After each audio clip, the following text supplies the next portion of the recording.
Brunch Morning, les podcasts. Moins un pâte, Éric Gendry. Une impatriation est parfois génératrice de grande tristesse, durable ou moins.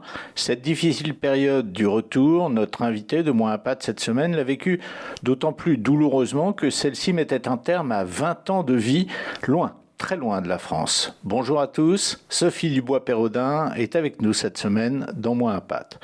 Alors c'est l'Afrique du Sud qui la première a accueilli ce qui n'était alors qu'un couple, mais qui allait devenir une famille de 1, puis 2, puis 3 enfants. 2 d'entre eux sont nés à l'étranger.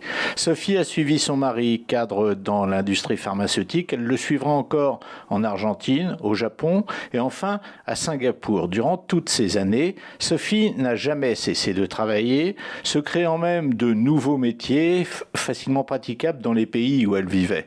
20 ans d'absence, 20 ans d'immersion dans des cultures ô combien différentes.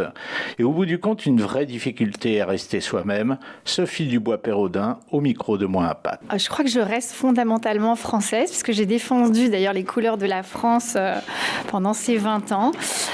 Par contre, je suis difficilement, je dirais, réadaptable dans le modèle français. Ça, je m'en suis rendu compte en rentrant.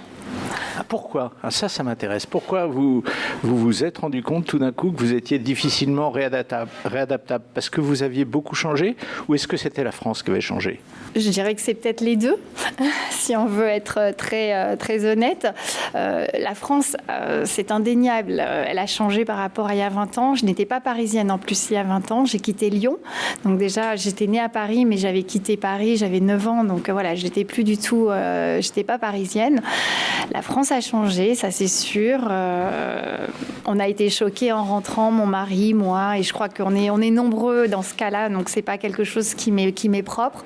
Moi, j'ai forcément changé. J'ai passé 20 ans de ma vie à l'étranger, avec des cultures très différentes, des environnements très différents. Je me suis forcément transformée. Donc, je dirais qu'avec un petit peu des deux, c'est un petit peu compliqué de se refondre complètement dans le modèle français. Vous me dites, on a été choqués. Est-ce que parmi les cultures que vous avez côtoyées donc pendant toutes ces années, il y en a une qui a pris le pas sur les autres et qui, quelque part, a un petit peu rogné sur votre culture française, un petit peu bouffé votre culture française ?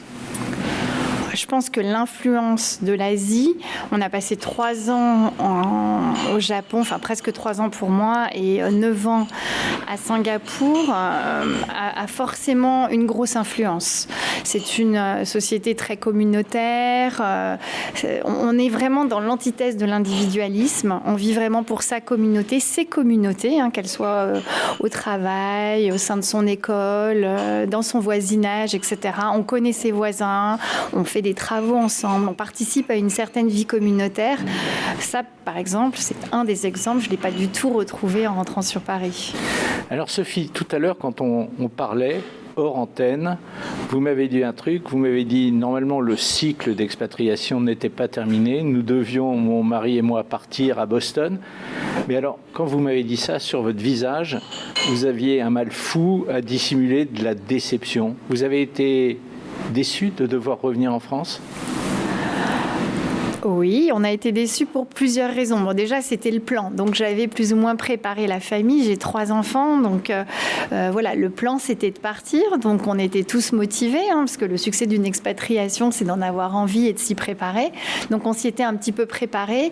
Deuxième point, j'ai une petite sœur. Je n'ai qu'une sœur cadette qui vit à Montréal depuis 20 ans.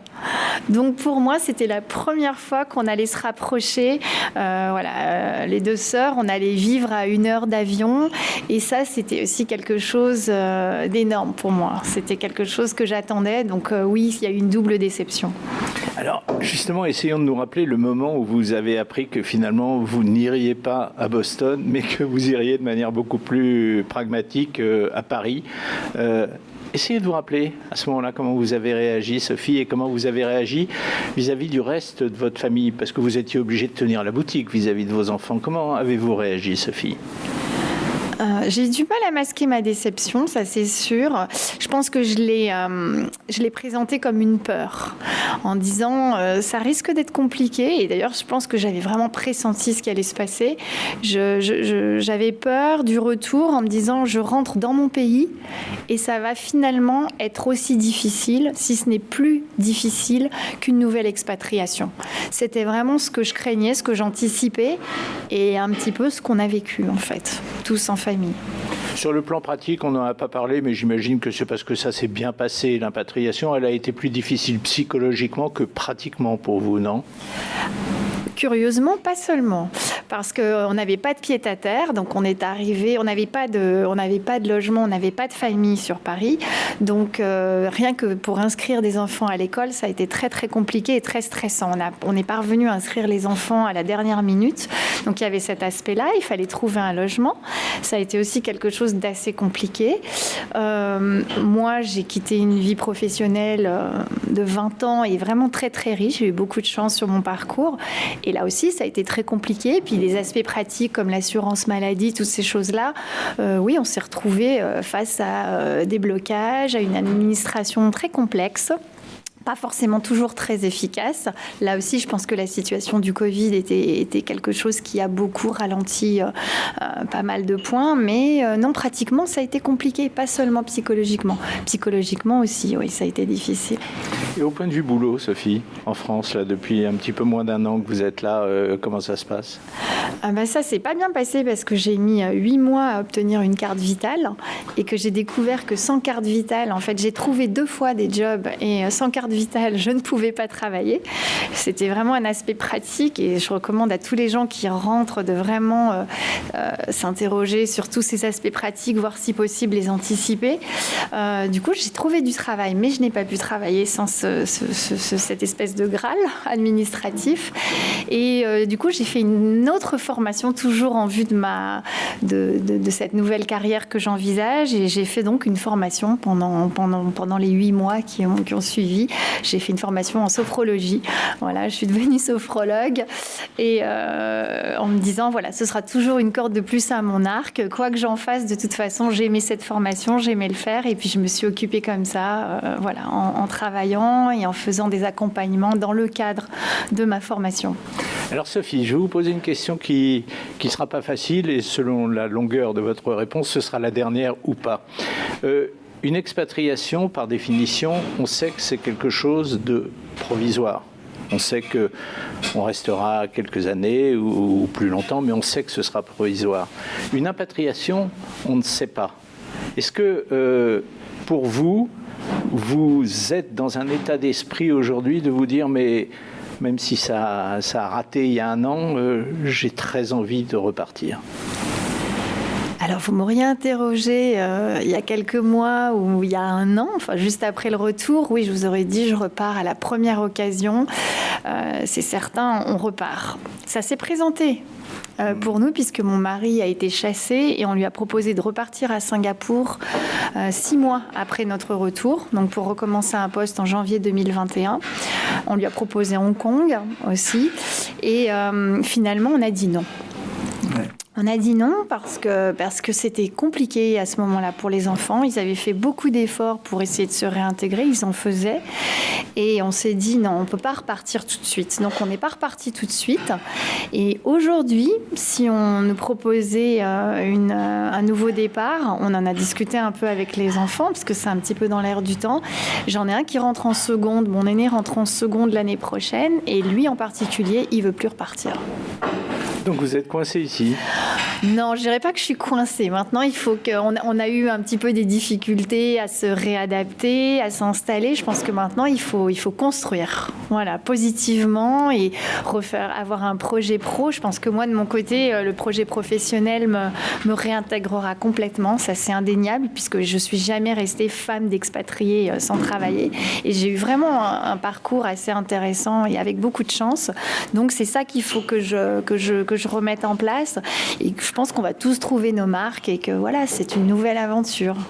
Cette fois-ci, c'est promis, c'est ma dernière question. Est-ce qu'une impatriation, c'est quelque chose de plus compliqué psychologiquement qu'une expatriation? Alors évidemment, vous avez vécu beaucoup plus d'expatriation que d'impatriation, mais est-ce que ça vous paraît plus compliqué? Dans mon cas, oui, ça a été beaucoup plus difficile.